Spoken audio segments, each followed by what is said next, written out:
Here we are, Sunday, November 18th. We got Thanksgiving just a couple days away. Are we even sure what's going on Thanksgiving?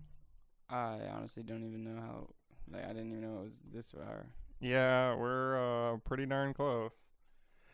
I'd say that normally is it Thanksgiving Day that we all go to Nanny's? Not this year, I don't think. She hasn't talked to us at all about it, but we'll just roll with it. Yeah. Winter, that's definitely upon us. I was talking the other day to my boss about how my birthday is December 7th. Yep. It's not even in winter, technically. I have a fall birthday. In December? In December 7th, I have a fall birthday. Why is there snow now? Bro, winter doesn't start until December 21st, technically. December 21st. Now, I understand if you're in LA, that's a good time to label winter. Do they label winter? I mean, it's winter is decided by the solstice.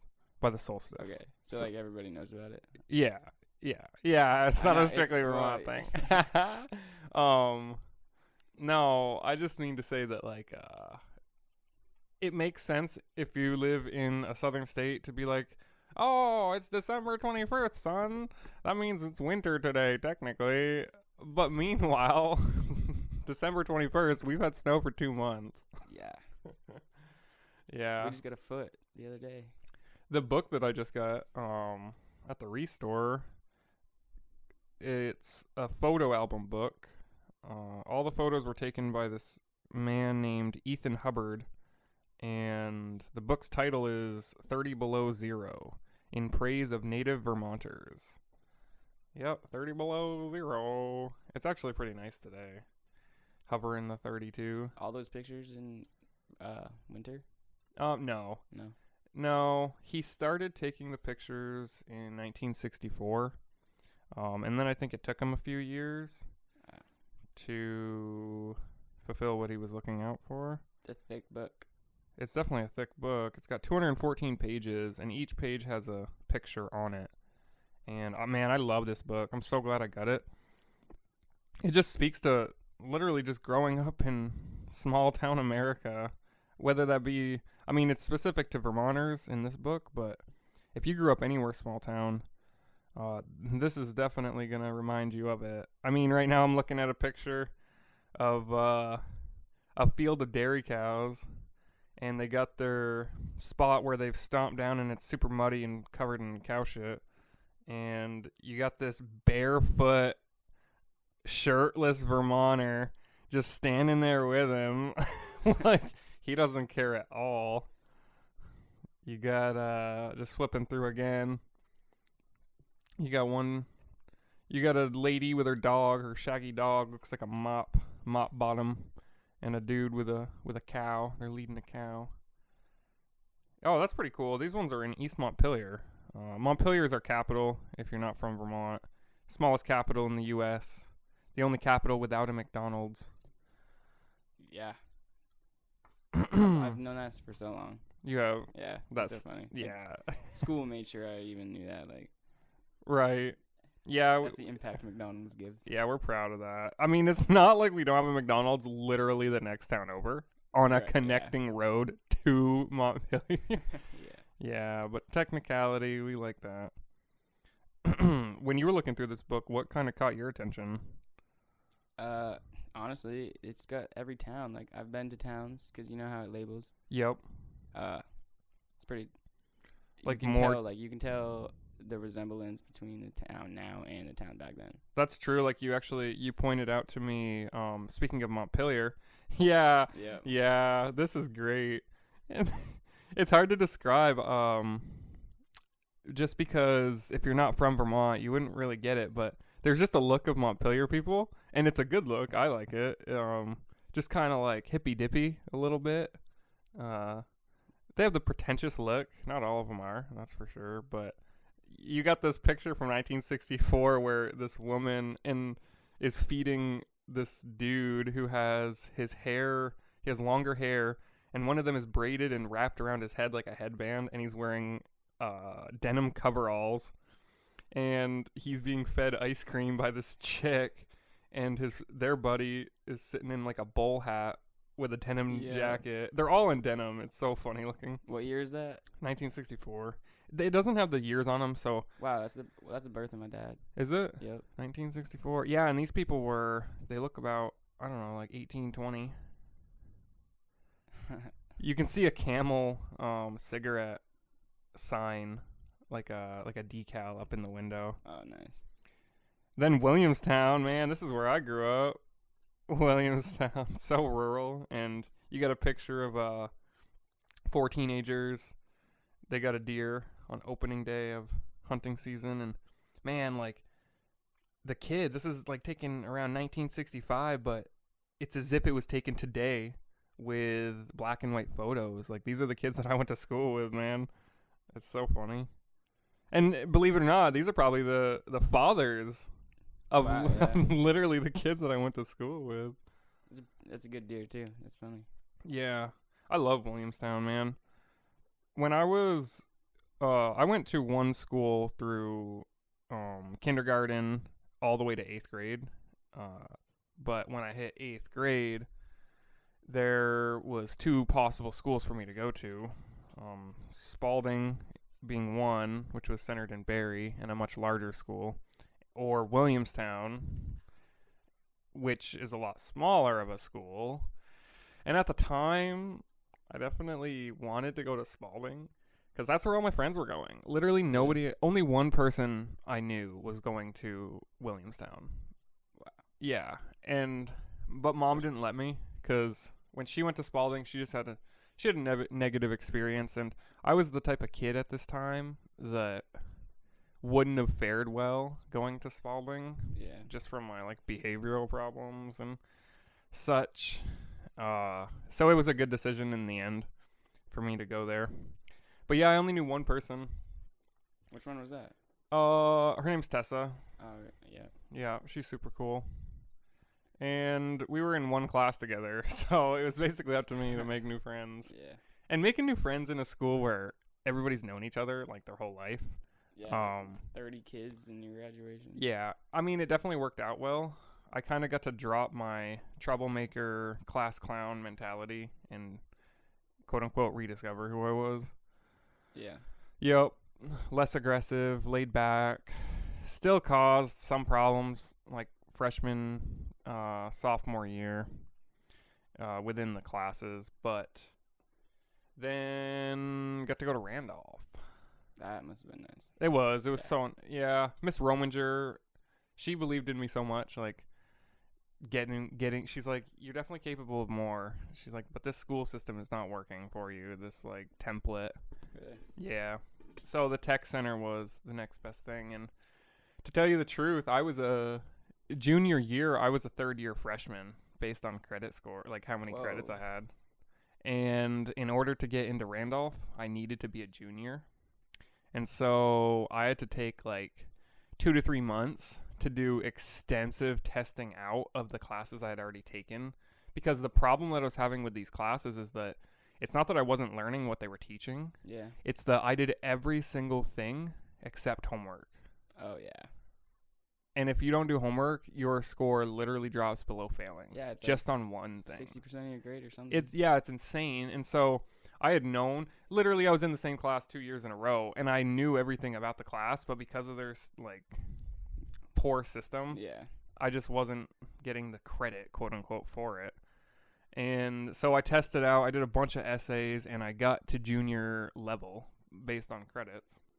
And then so I guess going to Randolph, the technical center, I went there from the second half of my junior year through there, and then all my senior year. So you had 2 years? Yeah, I had 2 years there. Because I did the tech center. In Spalding? Spalding, yeah. I only had a year. Oh, you did? But it was like the same. Was it your senior year? It was junior. Oh. Which, talk about trouble. In your junior year? Yeah. Yeah. Bad year. That was, yeah. Month off of school, though. Was that the car? Was that the car through the soccer? No, I never. That was never talked about. Oh! I'm sorry for mentioning that. That's actually funny. Yeah, car through a soccer net. Bumper fell off. Turns out Wasn't good. doesn't work that well. Not good. Um, I did. Yeah, I didn't treat myself well with my license. Yeah, definitely. It sounds like you took Yeah. advantage of having it. It's just one of those city boys. Yeah, yeah. We share the same mom, but not the same dad. And you lived with your dad Yeah. most of growing up, and I lived with our mom and our other siblings. Yeah. And yeah, dude, just thinking about like the trouble you got in. I did. Yeah, I know. It's just different trouble. And the reason why I say it's different is because it's not like we weren't crazy in Williamstown. Right. That's not the case at all. Like, wild. But there's only a certain amount of students or a certain amount of teachers to cover a certain amount of students. Oh yeah. And so you really get away with a lot more in a smaller school. Man, Dude, we had cameras left and right. yeah, That was every time I got caught was camera. yo, that sucks. Yeah. And it's not even that you had cameras; it's that you had staff to monitor the Oh, yeah, cameras. dude. We had cameras; nobody monitored them. Yeah. Bro, we were walking out of the side door doing whatever we wanted Dude, outside of school, I had- middle of the day. I had 9 times the people in my grade. Damn, Than of you. me? Yeah. I had 30 kids in my 32 or 34 I had graduating. 200, 200. That's and wild. it's just like 2 towns over. A town. It's over. it's a town away. It connects us It is via weird. one We road. Definitely grew up on different levels. Yeah, I think Williamstown has like 2,400 people in it total. Wow, really? Yeah, I'm not sure the population will Including vary, staff but too. yeah, it's wild. Oh, they have. They go through. What is their grade levels? Um, Because 8th graders are with you guys, aren't they? I believe 7th and 8th are in one side of the school, and then 9th through 12th is in another part. Okay. It may be 6th through 8th. I don't know, Wow. Yeah. because that's I didn't crazy. go there for that. Drea, Oh, true. our Yeah, sister, yeah. She was talking to me about it. She said that like young kids are at lunch with her now, and it's kind of weird. 'Cause, Yeah. Like you're in high school, you want to be separated, but Right, you're not. yeah. And now they're merged with a new school, Oh, so it's a yeah, lot bigger. Northfield. Yeah. Northfield close. Wait, is that true? It's not. They didn't close. They Oh. combined. Like you could go to Northfield or you could go to Williamstown. Oh, a they're trying to bunch- yeah. distribute. Okay. A bunch of her friends, her sister, they went to Northfield, so they kind of separated. Did you ever have buses in No, Spalding? never. No buses. For tech and stuff, for field trips, Oh. but like that's it. Did you went to Berry City as well, right? Yeah. Growing up, they had buses. Oh yeah. Yeah. Okay. Except I lived over the hills. And I walked. So, From you fifth walked through grade. the woods. Yeah. I've it been was through just- those woods hanging out. Really? Yeah. Actually, I my had a cabin. Me and a couple friends built a cabin. Oh, you did? Yeah. My buddy Timmy. I've never seen a deeper cut happen on a person Ooh. than in those woods. On what? Oh yeah, you want to hear on what? Mm, A piece of grass, bro. get out of here. No, like, man, this is wild to me because, like, I don't know. I've been in the woods a lot, and logically, I saw it's like a 8 foot tall piece of grass. I don't know why they're growing up there. Yeah. It's like somebody imported from Africa or something. Probably. But I wanted to use it as like a spear because they're super long and super like stiff. Mm. Like 8 foot tall pieces of grass. So I like bend down and I like fold it over on itself and fold it back like you were trying to bend a paperclip to break it. Yeah. Because I knew how sharp they looked. So I like bend it off, break it, take it off, and then my buddy Timmy, oh my god, it hurts just thinking about it, bro. He leans over and he grabs it at the base full on both his hands and tries to pull it out of the ground. You know how deep those root systems on an 8 foot tall piece of grass must be? Pretty deep. It wasn't coming out.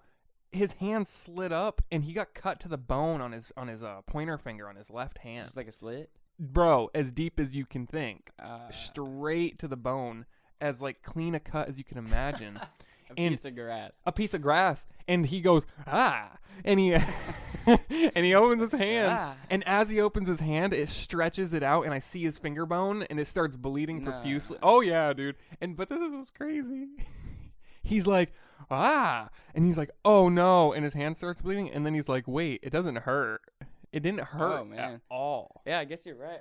I could figure that. Yeah, the way that I've heard that works is that now it's gonna kind of sound like counterintuitive, but I heard that if you get cut with like a razor blade, Yeah. you're separating nerves at such like a fine level that you're not coming in contact with many nerves because you're kind of like Oh yeah. just the surface area.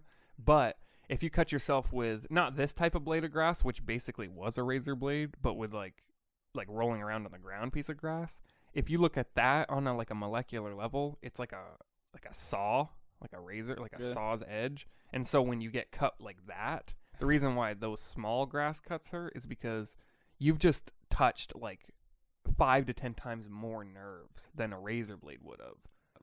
Yeah, so you're in like inflaming nerves. But with him, he just like in one quick swoop cut straight to the bone. And the moral of this story is that we just kept adventuring. We tied his finger to itself, kind of like a crook. Wow, really? Yeah, and that was a bad idea. We found out. I bet because it like smothers it. I don't think that was the problem. The problem is okay. So I don't think we have a video up for this, but that's fine. If you're imagining your finger, like your pointer finger, and you're pointing to the sky, and the cut is directly across the bottom third section of the middle of the fattest part of that third section, and then you curl your finger in to like almost a fist position. When it healed like that, and then he tries to reopen his finger, it reopened that wound, dude. So I don't know what the best course of action for that would have been. Timmy. Yeah, that was such a funny day, dude, because we go like up in the woods. That happens. He doesn't want to go home. We both had to walk like a good 20-30 minutes in order to get here. Yeah, if you're way up there.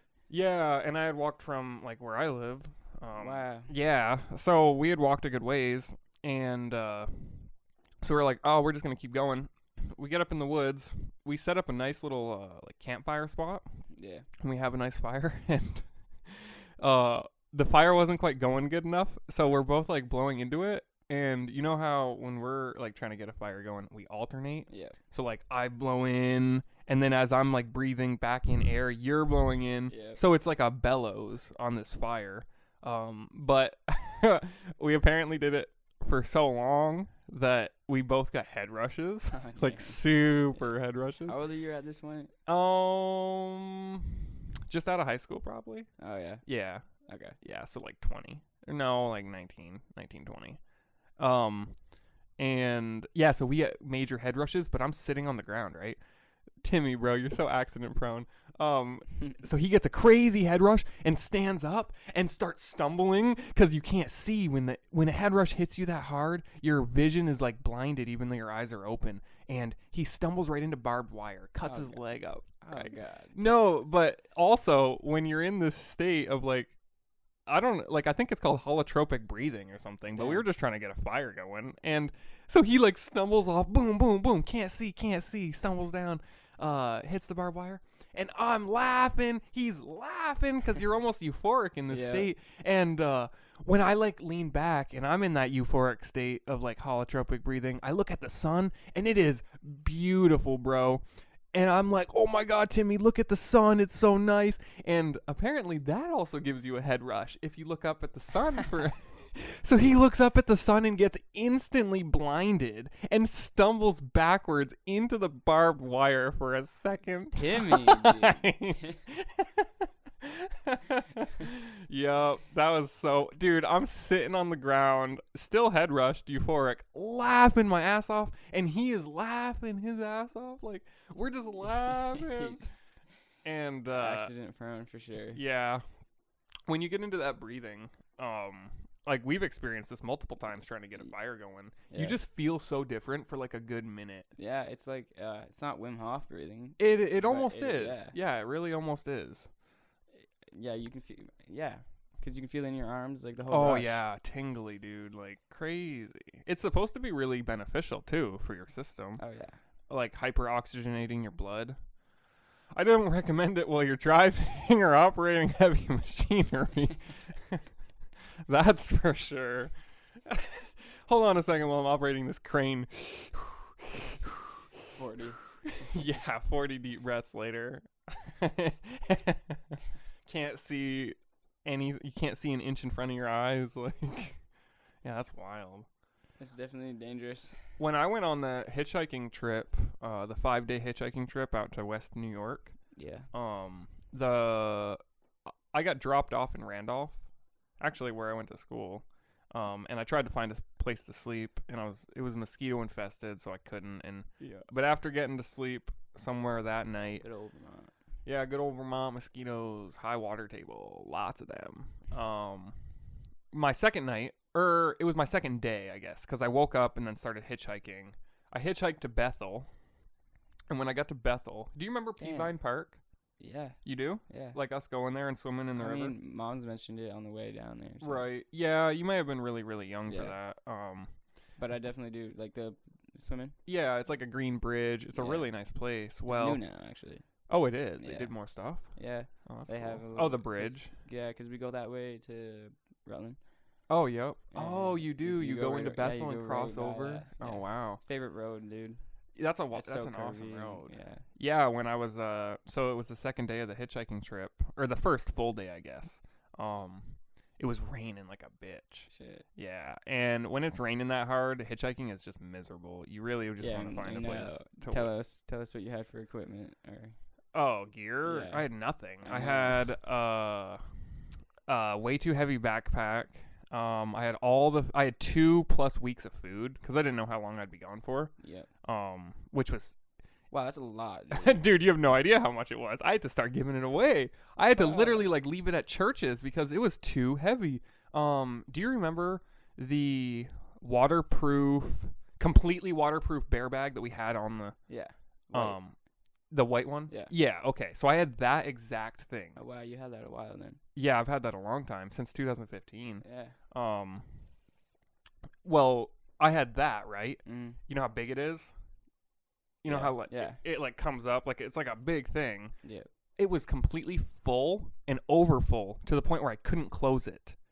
And I couldn't put it in my backpack. So you know what I did with it? Outside. I shouldered it Damn. like a roofer. The whole way, dude. Hitchhiking. Yes. I put it on my shoulder. Crazy. And I held it up, and it was like pounds and pounds and pounds of food on my Yeah. shoulder, like a roofer carries shingles. Dude, you're carrying everything. You're carrying. I carried so much, dude. It was wild. And my tent was the worst tent you could ever. It wasn't a tent. You can't call it that. It was a tarp. It was a tarp shelter that was like a triangle, like the traditional, like yeah. flat on the ground, and then triangle comes up. And dude, I was not prepared at all, bro. But I had a good time. Yeah. Definitely, like, I feel like life changing. It was definitely Eye opening. It was eye opening. It Yeah. showed me a lot. I didn't really have much time to like think about it though, because like when I got back is when like Derek got sick, Oh shit. Yeah. and yeah, we kind of went through that whole ordeal in 2015. But oh yeah, I didn't even get to where I was talking about with the breathing. When I was in Bethel, I was standing underneath a gazebo, and I was kind of like, I don't know what the right word would be, because I wasn't panicking, but I had anxiety filled. I was anxiety filled standing in the gazebo, and mostly because I was there for like 5 hours, dude. Oh wow. 5 hours. Like under the rain. In one spot underneath one gazebo.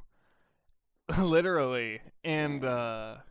I was writing. I did a lot of writing. I did a lot of Yeah. journaling, which I still have. That's But why, yeah, I like moments like that because that's Yeah. that's just cool. Like it was, I mean, it's honestly, this is one of those moments that sounds more glamorous than it actually felt. Dude, I was like, right. I was losing my mind not getting any miles, only one town Oh, away. yeah. Like, it was crazy. I wanted to just get as far as I could. But I unpacked all my stuff and I put it out on the picnic table. And that was so overwhelming for me to see, like, how much I actually had and, like, trying to reorganize it that filled me with crazy anxiety. So I just, like, stopped and I went over to the edge of the gazebo. And I started to do that, like, breathing, the, like, holotropic breathing. Yeah. And I got to a state where you're like, what's a good example? I think like when people are getting shock, they're like the sound of things starts to change. You hear your voice echoing. You hear like small sounds as if they're like really, really loud. It's this really weird state of mind that you get into, like in traumatic situations, or in this like holotropic. It's just more aware. Like, You're hypersensitized, like insanely hypersensitized. And I start doing that breathing, and everything quieted, like in my mind and like literally. And I could hear like individual raindrops on this gazebo, dude. It was wild. And honestly, it really worked for what I was like trying to get it to do, was like calm me down, like calm my anxiety. And then I probably stayed over there for like half an hour, just kind of in that like breathing state, and then went back and reorganized all my gear. And I eventually the rain stopped, and I started hitchhiking again, and I got a ride from I got a ride from people who were over here from Europe on a 3-week vacation. You told me about this one time. I remember. They didn't even speak English to me in the beginning. They were like, "C'est vous le bon?" I don't know if that's actually what they said. I don't know if that's even a word, but that's pretty awesome though. They were like, they're in this new land. And this is where are you going? yeah. Where are you going? And I had to like just tell them that way. Yeah. It's like, I'm going that way, because I didn't have a destination. I was just going. That was wild, dude. That was such a fun trip. Yeah, all out there on your own. Yeah. Wind in my hair. Yeah. Yeah, it was fun. It felt a lot longer than 5 days. Where did you get up with them? I didn't get that far. Have you ever been to Great Escape in New York? Yeah. I found myself on that same road. Wow. Like going out that way. And you know how weird it was, dude? Because the moment of realization when I realized where I was, going to Great Escape as a kid out in New York, I had been with my uncle a lot, and we always stopped at the same gas station. Anybody from Vermont? Yeah. Yes. Dude, you know the gas station, don't you? Yeah. Right in my mind. Yep. It's like a small country store kind of. It's got a swinging door and a couple pumps. Yeah. And it's like across the road from a ski lodge. Yeah. So when I started hitchhiking from Bethel and it was kind of rainy, I didn't have like a sense of direction. Especially because when you're a kid driving out that way, you're not driving. You're just kind of wrapped up in whatever you're doing, playing car games. And so I go in the gas station after getting dropped off by those people, and I get something to eat, and I'm standing out near the pumps, and I look over like past the pumps, and I think to myself, wait a minute, I've taken a piss back there before. You're like a dog. You're like, I've pissed there before. I've been here before. I've lifted my leg at that hydrant. Like, and then I look back at the gas station, and I'm like, dude, I got goosebumps. I was like, there's no way. Like, I've made it this far on my own. Like, just thumb in the air. And yeah, that's like a realization. And I got the best kind of hitchhiking ride you can get from there. Nice. Back of a pickup. That's the best, dude. Threw my thumb out, and you gotta look happy. You gotta look presentable. Yeah. To a fashion, really. I think like when you're hitchhiking, and these two dudes. Higher your odds. Yeah, they just roll up and they're like, "Hey, how far are you going this way?" I'm like, "As far as you're taking me." They're like, "All right." They're like, "Hop in the back." Bro, hopping in the back of a truck is so nice. So nice. It's the nicest feeling in the world. Yeah, I've done it a couple times before, like the long trail. Yep. But dude, the long trail, we had more back of truck rides than we did regular. I'd say so. Yeah, we got a lot of back of the back of the truck with 2 dogs. Like. Yep. Yeah. Remember, we were going up that hill and we were just recording us, and we see these people, and I'm just like, Oh, that's such. We're going up. Yeah, we're literally going up this hill, and we're showing off.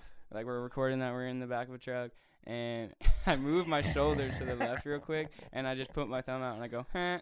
Yeah, and in frame you see us left and him left, me right. The road is like extending back, like further away from us. And when he like moves a little bit to the left, and he goes and throws his thumb up, it was because we saw somebody biking up this steep ass hill, and this dude is just like as hard as he can. You can almost see the red in his face. Yeah, you can, and and like the almost smugness, but not in like a negative way of just like, look at us, we're having so much fun, we're smiling on the camera, we're just like, dude, we gotta ride, and then he's just like, it's one of my favorite videos from the whole long trail. Yeah, it's so funny. And I didn't even know we had it. Like, yeah, we were looking through it. Just like the sound you make. Yeah. So casual. Yeah, that was great. Yeah, I definitely I want to go on more hitchhiking trips. Yeah, like specifically with like the intent of walking out of the door and not driving, like actually like we'll get to where we get to based on like hitchhiking from like base to base. One place that I wanted to do that is I think it'd be really, really cool if the Kangamangas Highway. Never heard of it. You've never heard of it? You've driven on it. Yeah. It's the road that leads you to Woodsville. Does that sound familiar? Woodsville sounds familiar. New Hampshire. Oh, really? Yeah. If you're from Vermont or New Hampshire, you probably have heard of the Kangamangas Highway. It follows a river. It follows the Kangamangas River. Oh, yeah. And this river is amazingly beautiful. Like, boulder fields, bro. No way. Big boulders. Boulders the size of this room. Boulders the size of this house. Wow. Yeah. Like field. In the river. But, like, yeah. So when the river runs low, it's just like a creek next to boulders. It's amazing. Wow. It's so scenic. It's so beautiful. And I think the reason why I would want to do it this way is because Groton, like, you know how we get to Groton? Yeah. It's all on that one road. Oh my. So all we would do is that way? Yeah, we would go that way. Yeah, that road brings so many like wonders. Yeah, it does. It's logistically a little sketchy to hitchhike. Yeah. Just based on shoulder. There's a corner called Death. Wow, I didn't know that. Yeah. Okay. Let's not hitchhike on that corner specifically. Yeah. But no, what I was thinking is that whoever picks us up usually travels that road for a great distance. Right. And with our goal of just camping on the river, that road goes to Maine. That's wild. That's pretty cool. Yeah, with our goal of just camping on the river, like somewhere in Vermont, we could just see a spot and be like, all right, let us out here. Right. Yeah. That'd be sweet. I would do that. Yeah. We could totally set that up. I've camped a lot, but I've never river camped. I've never set up on a beach and had. That'd be cool. We could fish if we find a decent spot in the river. That would be awesome, dude. We could just pitch our tent and do that. I also wanted to, right now on the podcast, kind of plan what we talked about doing in a couple weeks here. I would be down. You want to? Okay. Make it official. Timestamp it. Yeah, timestamp it. So it's all reliant on you getting a day off of work. Which I can. Okay. So tomorrow you're going in, right? Yeah. And just to keep it safe, we won't mention where we work on the podcast. Yeah, I know. Yeah. But yeah, you work at a restaurant type place. That's yeah. It. Yeah. Prepping food. And scrubbing floors. Yeah, I work at a pottery place making mugs and vases and ornaments. I actually really like my job. Yeah. I like it too. I like that you have it. I feel fulfilled about it. You were actually telling me, I don't know who you like heard this from, but there's the type of job where you're producing things that is like consumed and it's gone forever. And then there's the type of jobs that what you're producing is there forever. And you were you were telling me that that's like my job. And yeah, because these mugs, dude, made out of ceramic, they're going to last longer than humans do, bro. Oh, yeah. And you what? You make 40. I make a lot, bro. We make 1,000 a week of different pieces, like total. It's wild. That is wild. Yeah. You know, what I make is eaten that same night, and I have to remake it. Remake it the next day. It's just like it's poop before the next morning. Yeah, for real. Oh my god, that's bro. wild. That's not a good thing. I don't even want that. I'm literally helping people poop. That's my 9 to 5. Help them with some BMs. Yeah. That's great. Good money. Yeah. So if you can put the word into your job that you'll take the Saturday off. Yeah. A couple weeks from now, what we'll do is we will leave Saturday morning. I'll spend Friday night at your house. How does that sound? Good. So Friday night, we'll spend the night, and we'll get up early. Yeah. Because we got to drive, and Oh, we got to get there. Where? Camel's Hump. It's Waterbury. Oh, we are oh, yeah. Yeah. So What do we? Yeah, we'll need some stuff. yeah, like ask me if anything about like. Do we have an actual fuel tank? No, we don't. That's a good point. Actually, Or we might. But I'm gonna grab a paper real quick. okay. The process. Yeah, let's write down what we're gonna need. Awesome. We're gonna need a canister of fuel. I want a big one because I think we're gonna be using it to heat that cabin up.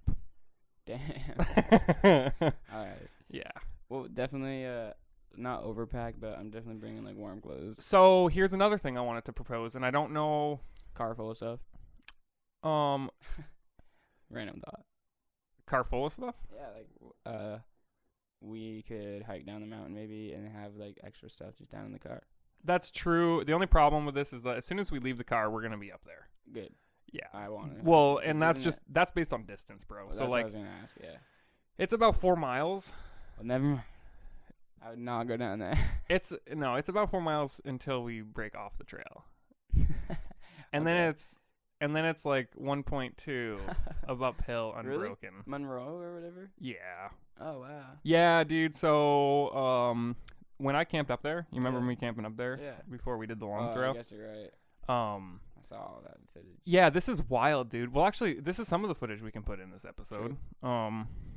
Yeah, so dude, this was such a good time. Like, retrospectively, this is such a good time because Brandon, our good friend, hiked a long trail with us. He's actually doing Shout better, out. by the way. Good. He got cleared to drive. I'm glad you talked to him. Like, Yeah, he messaged me, and then I saw him driving through town, dude, and he Nice. gave me a wave. Same It's car? yeah, I don't remember. I think I've seen him in a different car. Or something. Yeah, they might have gotten a new one. Yeah. But he got to the listeners listening, he tore his meniscus during Yeesh. jujitsu. I feel terrible. It was like a past injury that has kind of progressed into something that was worse, Yeah. and then I was kind of the straw that broke the camel's back. Put him in a foot lock, and he couldn't straighten his leg, and then it was like 2 weeks before they properly diagnosed it. Ugh, Come on. yeah, doctors are wild, bro. I like doctors, don't get me wrong, but they just read the MRI wrong. Yeah. But anyway, back to the Camel's Hump camping story. We both went there together. It was a beautiful, bright, sunny day in the winter, and I didn't expect how much snow there would be, so I didn't wear boots. We hiked the trail, which was packed down by like snowshoers and skiers, He's in cross-country shorts. skiers. Yeah, he was in shorts. That's Yeah. how it was nice out, dude. That's what's actually thinking back. It was really nice out because Well, yeah, wasn't it? it was above like there was- 35. There was no snow on the regular Yep. ground. You're but way right. Up on the mountain. Yep. So there was very, very minimal snow on like ground level, like 0. Yeah. And then when you get higher, Camel's Hump at the top is like a 4,000 footer. Which to the rest What of the about country the- that doesn't sound like much, but to Vermont, that's it's Yeah. the second biggest mountain that we have, Camel's Hump. I can't believe. Yeah, 16,000. That's 72 wild, is bro. Yeah, dude. That's We'll wild. I definitely see myself hiking one. I definitely see us doing that doing a guided Yeah. trip. Honestly, the reason why I wanted to do, even if we do Mount Shasta, I wanted it to be guided, even though there's one unguided path, just Yeah. because of comfort level and like Yeah. just anxiety relieving. I mean, don't yeah, want to 'cause worry we that I'm gonna fucking truly- die. Yeah, bro. we truly don't know. We don't know how to. No, we would don't. We're handle not. that. We're not mountaineers yet. Like Not yet. not yet. But yeah, so we hike up there, and then the trail diverges off. That'd be so crazy. And I had never been on this side trail. yeah. And so as soon as you take one step off of the main trail onto the side trail that leads you to the cabin, it is knee and half thigh deep snow in shoes, no boots. But I'm a tough MF, Yeah. and I don't give an F half the time. He's shivering as he's speaking. No, it was warm, which was part of the problem. Oh, Because it was warm, which meant that the snow was melting onto me and making water. you were basically walking in a big puddle. Yeah, my shoes were soaked to the bone, bro. How far to the cabin? Was it 1.3 or 2.1? It was. I'm just gonna call it 1.3. What? From that point? From that point, it was 1.3 of uphill, unbroken, half thigh deep snow, and I didn't know where the cabin was. It was marked by. There were blue blazes. They weren't white because it was a side trail from the long trail, but these blue blazes were so small and so few and far between that I had to bet. It took 1.2 miles or 1.3 miles of uphill would roughly take, with no snow, 20 minutes, 30 minutes. Yeah. 30 minutes tops. Enjoying yourself. It took me over like 2 or 3 hours. Okay. Yep. I got to the point where, and I had my pistol on me. Yeah. And I got to the point where I was like, if I don't find the cabin, I'm going to be fucked tonight. Oh, shit. I'm going to be royally effed. Because it's like, it's not even that it was like, it's just wild up there. I wasn't really worried about that. I was just worried about like, it is melting everywhere around me. I'm going to be sleeping in a puddle. I'm going to be sleeping in a straight puddle. Yeah. And my feet were cold at this point. They were straight icicles. Oh, yeah. It's cold second step. Yeah. Because it would be like wet, and then when you plunge your foot back into the snow, and yeah, it was wild. I didn't panic though. I definitely like kept the panic feeling away from me, and found the cabin eventually. Yeah. Yeah. And I had enough time in the day to where I had a good amount of time to look. But the most important thing for me was do not let those blue blazes leave your sight. Like find one, stay there. Survey ahead, look for the other one. If you can't find it, hike ahead, but never lose your track. Yeah. Yeah, because those are pretty far away, honestly. Yeah, they were really far away. And on this trail, it was like particularly small. They weren't the 2-inch by 4-inch. They were like, oh man, peeled off bark and like slivers of blue. It was crazy. But when we do it, I know the path now. I know what to expect. Yeah. Wasn't there a sign that says "Don't do it in the winter"? Yeah. Yeah. And what were you doing? In the winter. But when I got to the cabin, as soon as I took my shoes off, I was like, I'm not putting these shoes back on until I leave. Yeah, good call. Yeah. No, that was a good time though. And when we do it this time, you have snowshoes. Oh, we could, yeah. Well, we're gonna need them. Yeah. I guess you're right. Yeah. Yeah. So big canister. Snowshoes, food. We'll refine the food list later. Yeah. Peanut butter is in that food list for sure. We'll Peanut definitely butter bring some sort of meat. adventure. Yeah, peanut butter is awesome. Peanut butter is the fuel to life. Yep. What did we do? 2 for 2. 2 for 2, man. Every 2 hours. Every 2 hours. Yep. Every 2 hours, take 2 Which meant scoops of 6. peanut butter. Right. Almond butter is even better, but it's more expensive. Yeah. Cashew butter, though, is my favorite. It has a sweetness to it. I don't understand it. Actually, I do understand it. Because when you eat, like, the dried nuts during Christmas time, yeah, the cashews do have this slight, like, sweetness to them. I guess you're right. Where are they, where do we get them? I don't know, man. Yeah, I don't either. Couldn't tell you that one. You know what we do need? What? Maybe... I mean, we have them, but hammocks, do you think it would be cool in the winter? I would say we should probably cut as much weight as possible and True, not bring them. Yeah, it wouldn't be enjoyable. I mean, it might be enjoyable, but I just think like weight versus reward, because I don't think you're not mentally ready right now for what it's about to take. We'll be fine, but I'm always ready, boy. Yeah, we're definitely hiking a mountain in the wintertime. Oh yeah, it's gonna be crazy.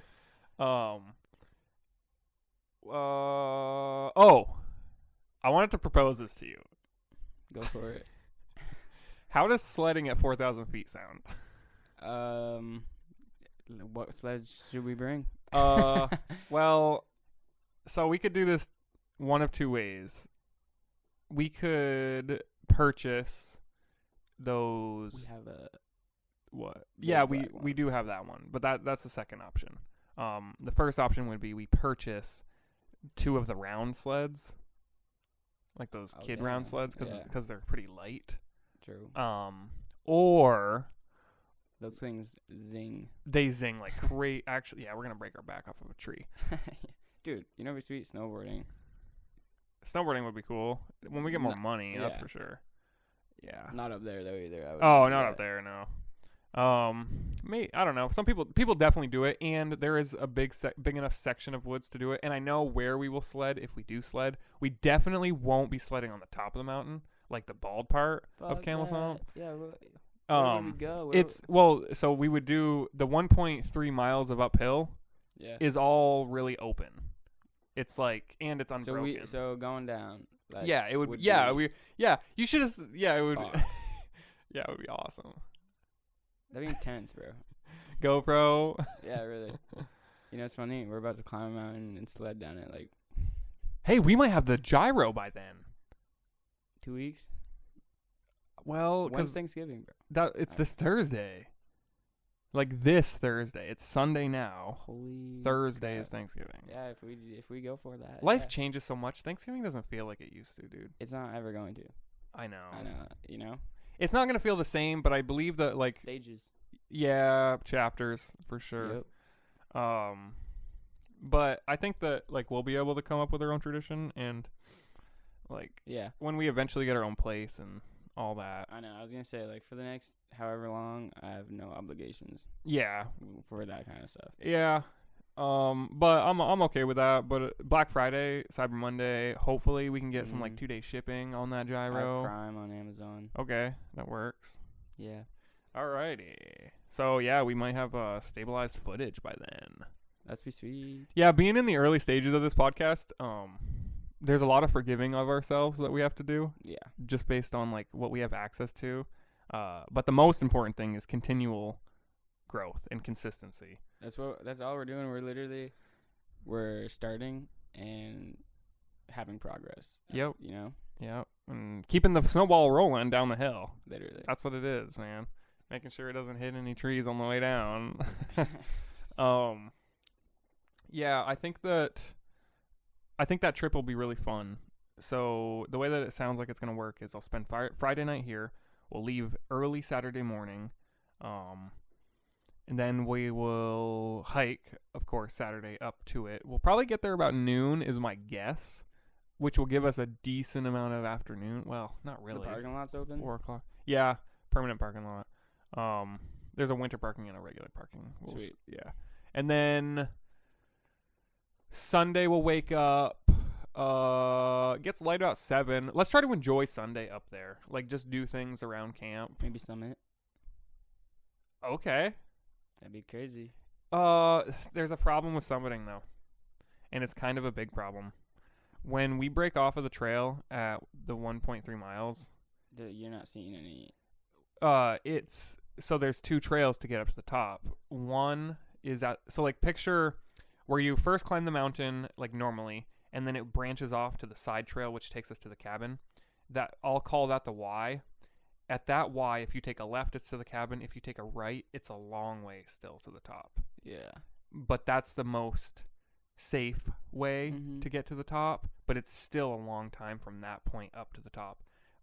So now if you take the left and you go towards the cabin, there's another way to get up to the top. But this one is the one that literally had ladders. The one that we went up? Yes, the one that we went up, called the Challenge Trail. So I don't foresee us being able to summit through there. No. So if we wanted to summit, it would involve going back down and then back up. But even on the summit, isn't that still sketchy? Like, that's just rock. No, the summit's not too sketchy itself.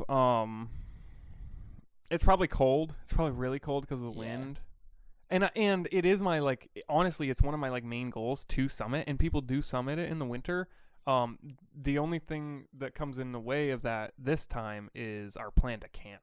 It diverts us from the main trail, which adds on like significantly more hours to the trip. Damn, yeah.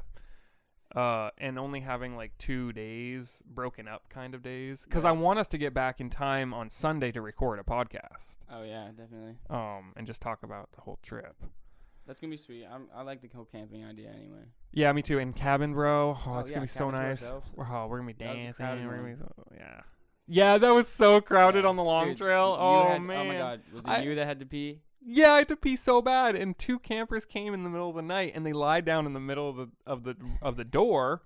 And they were attractive females, so I didn't want to like bother them or step on them or try to step over them. And mind you, I couldn't even open the door if I wanted to. That's not a good design. Yeah. But I do understand why. They didn't have a tent. They got to camp late. It's whatever. They got to camp literally after dark. Dude, 11, 12. Like. Here's a hiking camping ethic. If you come into camp and it's after dark, you're sleeping outside in your tent. For real.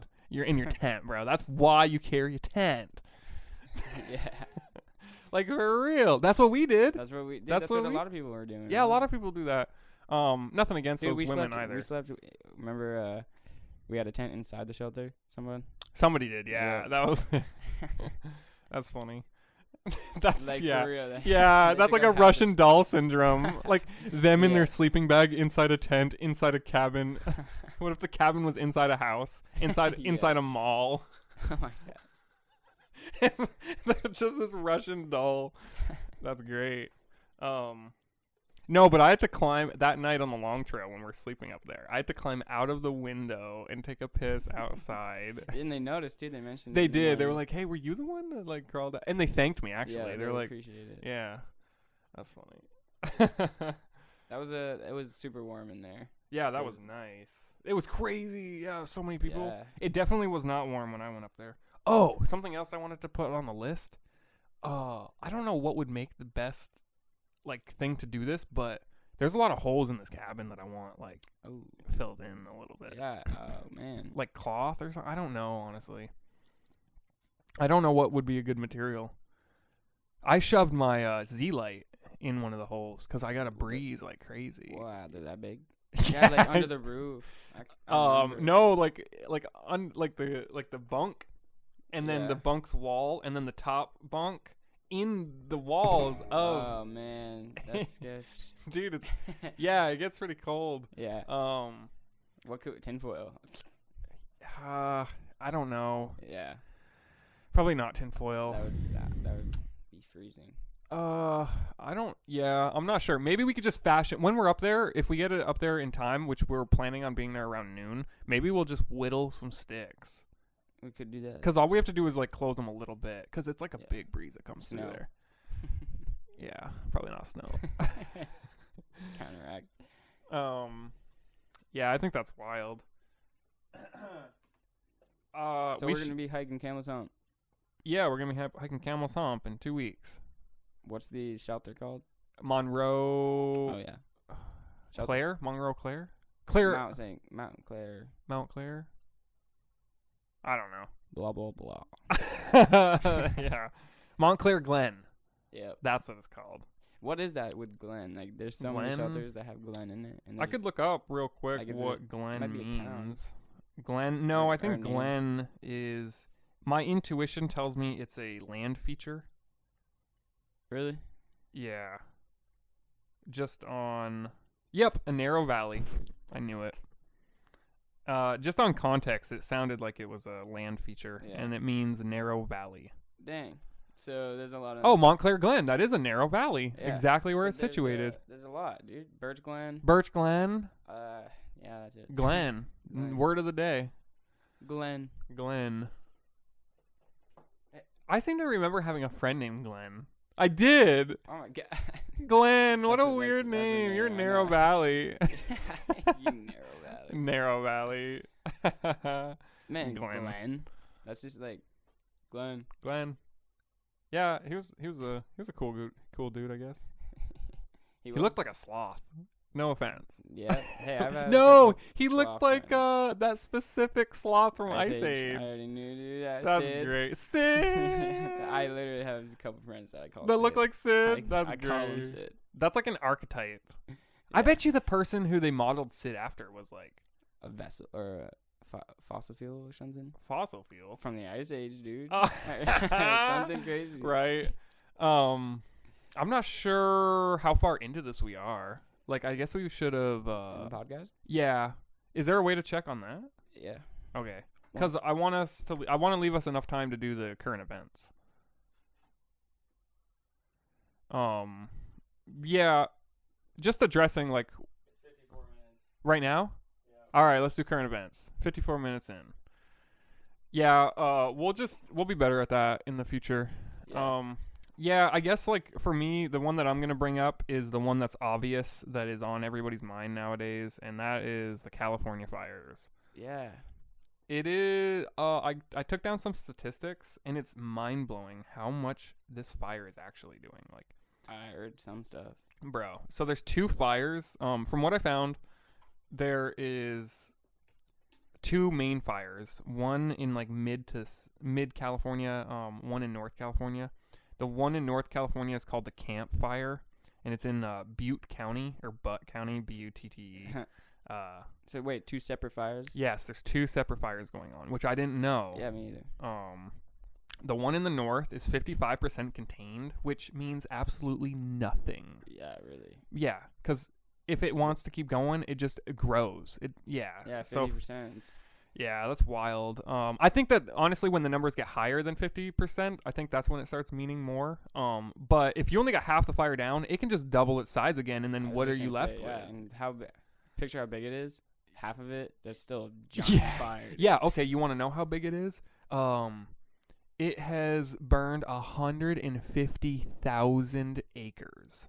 I don't get it, dude. 150,000. I'm not out there, so like I don't know, but I really don't get how that is. It's wild, bro. Yeah. When you look at it from a distance, it is hell on the mountain. I saw some footage from, believe it or not, Lil Pump.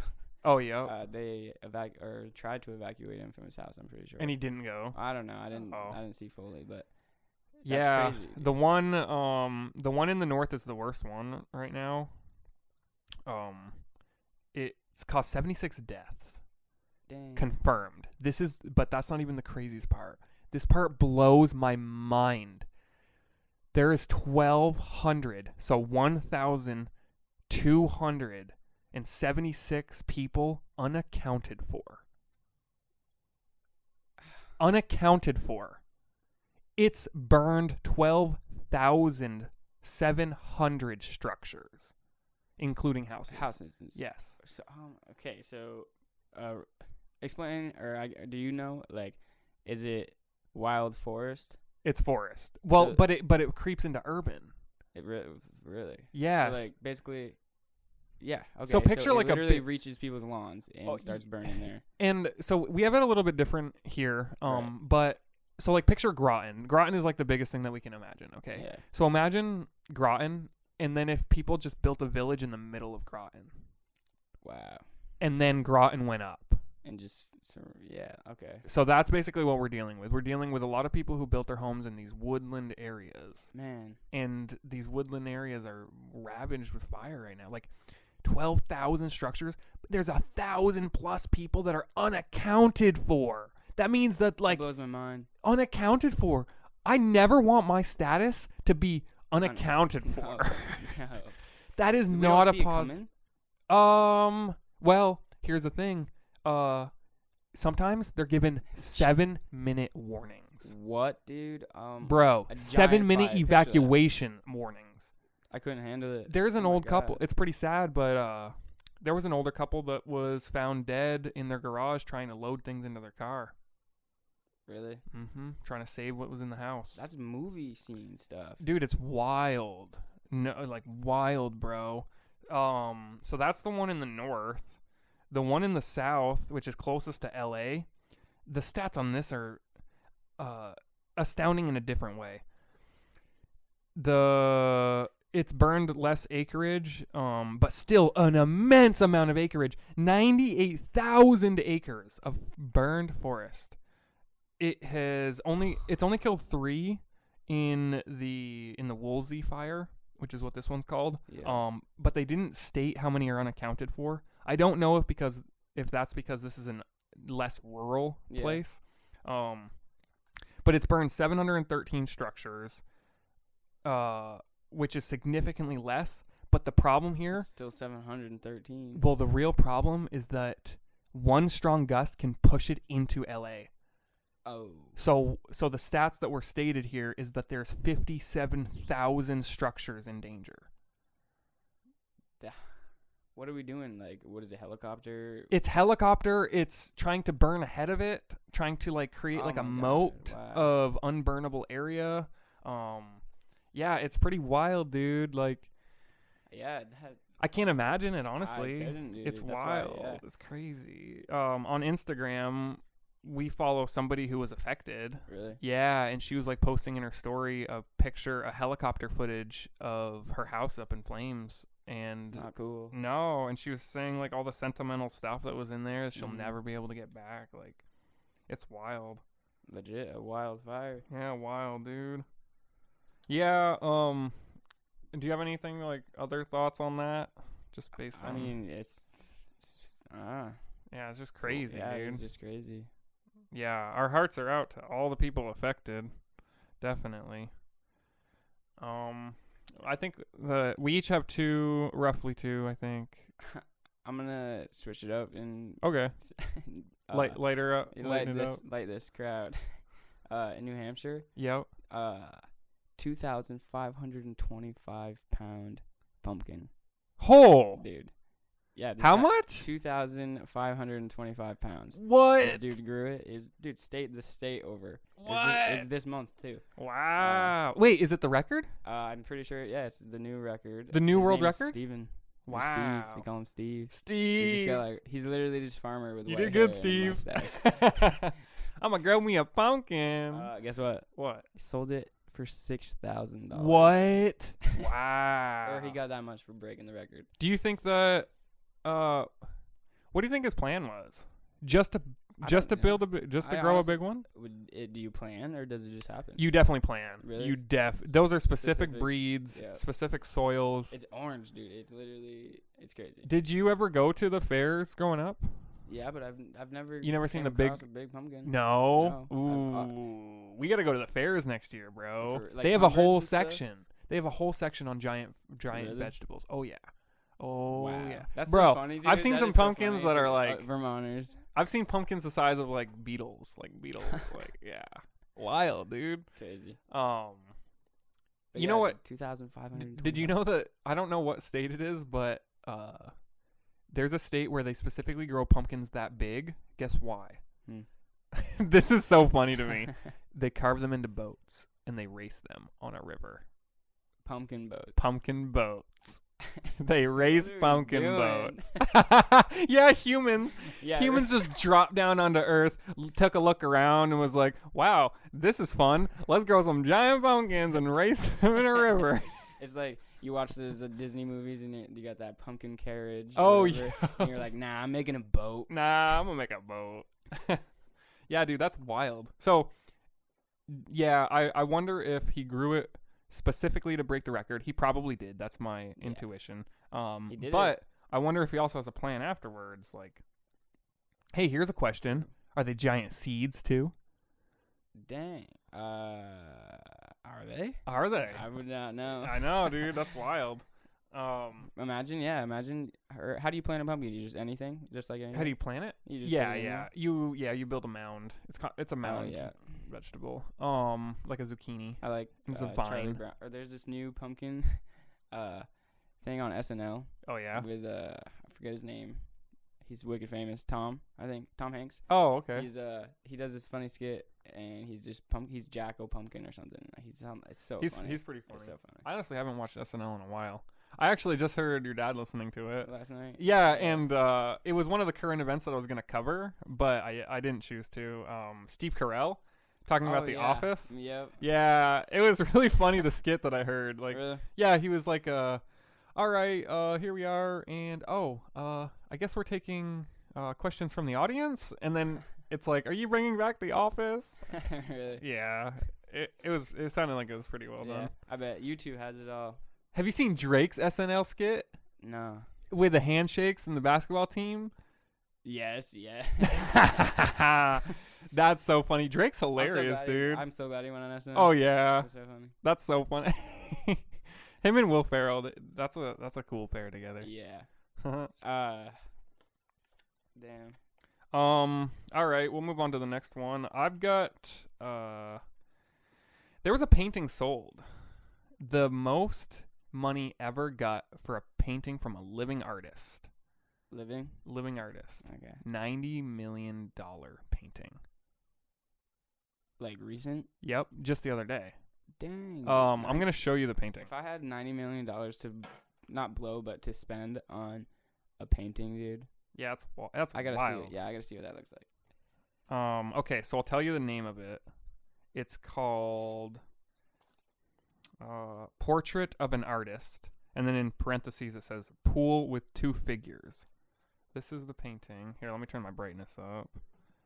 Get the full effect. Oh yeah, it's so beautiful, dude. Yeah. Wow. I can already tell why it's cost that much. Like that, you don't see that.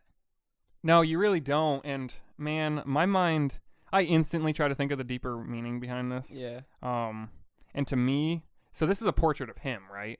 Right. So he's an older man now, but I went back and looked at pictures of him as a younger man, and it definitely looks like him. I believe that this is like a self-portrait of an artist, which makes a lot of sense.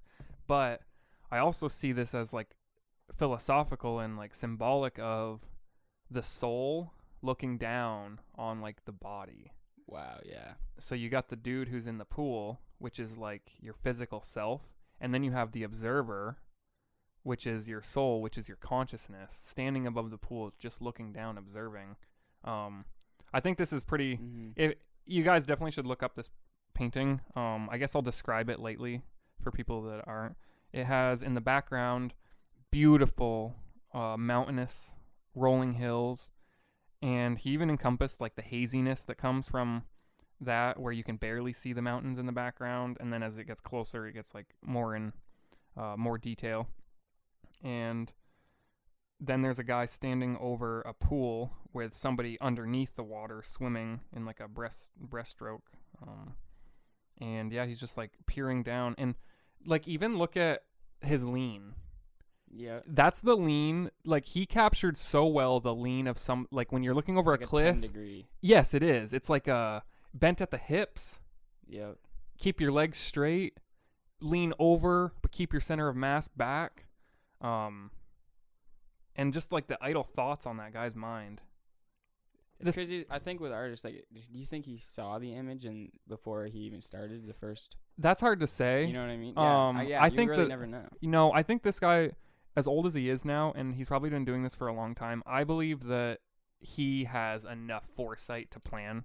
Yeah. I don't know how artists truly work, and I think everybody works a little differently. Mm-hmm. But yeah, that was sold for $90 million. And I'm actually not clear on how big the actual painting is. Oh, yeah. That's a huge factor There's to one, me. Right? Yeah, only one original. A lot of times artists will do like practice works up until that, and then they usually ruin them. They like purposely destroy them. I would, yeah. Yeah, in order Art to have is that crazy, one. dude. It's one of those things. There was some Picasso pieces that were found semi-recently, like last 10 years or something, and they were, he has like a really, really famous piece, and these were his practices up until that normally are like destroyed, and like they've sold for a lot of money. Dude. Yeah. Wow. All because of timing too. Like. Yeah, it is because of timing. And the reason why this was such a big story is because most of the times you don't get this much money for a living artist. They only mostly become valuable once they die because they stop producing work. Did anybody like special buy it? You know, I didn't actually catch that in the article. I think that I should have looked into that. Yeah, really beautiful piece though. Yeah. 90 million. I know. I can't. Oh man, dude. Wild. That's wild, bro. I wonder like where it's placed too, like above a fireplace, like you know what I mean? Right. Yeah. Grand hallway. Is he seeing it every day? Like, if you're spending 90 million, you better see it every day. I think that if you spend 90 million, you're also looking at it like philosophically and like They probably like special rooms and stuff. Yeah. Keep it. Yeah. Galleries. McMansion syndrome. You buy a big mansion and then all the walls are blank, so you have to buy a bunch of stuff to fit in it. Really? And like it doubles how much the mansion actually costs once you fill it. That's insane to me. Yeah. Yeah. That is so true too. It is. It's crazy that houses like they're more expensive the older they get. Yep. The more decrepit. Well, some of them for sure. Yeah. Do you have one more? I have some. It's funny one. Like you know that cipher you were talking about with the Halloween. Yeah, the Halloween cipher. Well, his movies and stuff. This one broke records. $7.7 million they made with one movie. Who? The last Halloween movie. Oh, the Halloween Yeah. movie? Yeah. Oh, wow. Or it broke the horror record too. Wow. all 70 time. million total, like box 7.7 office? million Wow. That's the 11th movie, I believe. Yeah, called what? Halloween. Halloween. Yeah. That's so. Oh man. That's wild, bro. Same dude, I bet too. You know that William Shatner is the model of the mask? Really? Yeah, it's his William face. Shatner. William Oh my Shatner. God, dude, what? How Yeah. did I not know that? I don't know. I don't- And I believe that's accurate. I seem to remember him saying it actually on American Pickers. You remember that show? Yeah. Dude, he was on American Pickers. That's crazy. And I think that's where I remember hearing it. Yeah. That's so funny, dude. Yeah. When was their first one? I wonder. Or like A while yeah, ago. dude. Bro, I used some horror movies I watched when I was younger was Sleeping Beauty. Mm-hmm. Bro. That's horror. They made one. Oh. A real life, like real version of with real people, and I remember a flaming carriage with 2 horses rolling on its side down a hill. Terrifying. Whoa. Like wild, dude. And yeah, she was in a glass box, and like it was such a creepy looking movie. Yeah. I bet you if I watched it now, I'd be just as creeped out. Really? Yeah. And then we watched Jeepers Creepers. Yeah, that was wild. It's kind of crazy, dude. It's Jeepers funny. Creepers is crazy. Yeah. And then Halloween with Michael Myers and Yep. the like small I girl. remember the first time I saw one. Dude, that Halloween Cypher is so great. If you guys haven't listened to it and you're into rap, look up Halloween Cypher 3.0. Yep. Michael Myers, dude. He goes ham. Slender Man. Yeah. Yeah. They're funny. Yeah, they're great. I'm Slender Man. Slender Man, yeah, I'm 6'80". Girls call me Marshall. I'm something I'm shady. This ain't That's- computer games, so don't play me. That's great, They go dude. in. Dude, you know the scooters in Montpelier? Yeah. People are trying to make it a law to put helmets on. Nope. All right. Nope. I know. Scooter, no. Bike, I get. Scooter, no. Yeah, for real. Electronic scooters though, they're everywhere. Yeah. Like I like them. I Yeah. definitely want to use them, too. Callie has them. Winter, it doesn't seem like it'd be too enjoyable. Bro, I'm actually going to have Sidewalks. so much fun. I go to Montpelier all the time in the warmer months. Yeah, dude. Dude, I'm going to be... picture you. That, like, low hum of a... Yeah, Like, low screech of a... they're definitely pretty quick too. Are they? I'm pretty sure. Yeah, like they're not. They're not. I can do tricks? I mean, if you want. Dude, I'm going to rent 2 and put 1 foot on either of them. How do they go forward? I think. I think they have, like, motorcycle? a... Yeah, I think they have a motorcycle type Yeah, I throttle. haven't been on one. We definitely got to do that. That's funny. Dude, my dad had actually he never made it. He was planning on it. His friend did though. His friend had a bike that he converted a weed whacker engine into an engine to propel the bike. And yeah, he had an electronic bike, That's what you got to do, dude. I've seen so many. Not like that. but just modifications But yeah, and stuff. modifications. Yeah. Yeah, that's pretty cool. My dad wanted to buy like an official one and put it on a bike, but he never ended up doing it.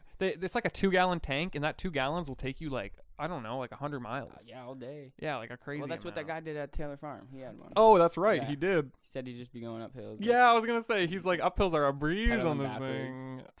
That's awesome. All right, we're going to wrap up. Have a good day, folks. Catch us next week. So yeah.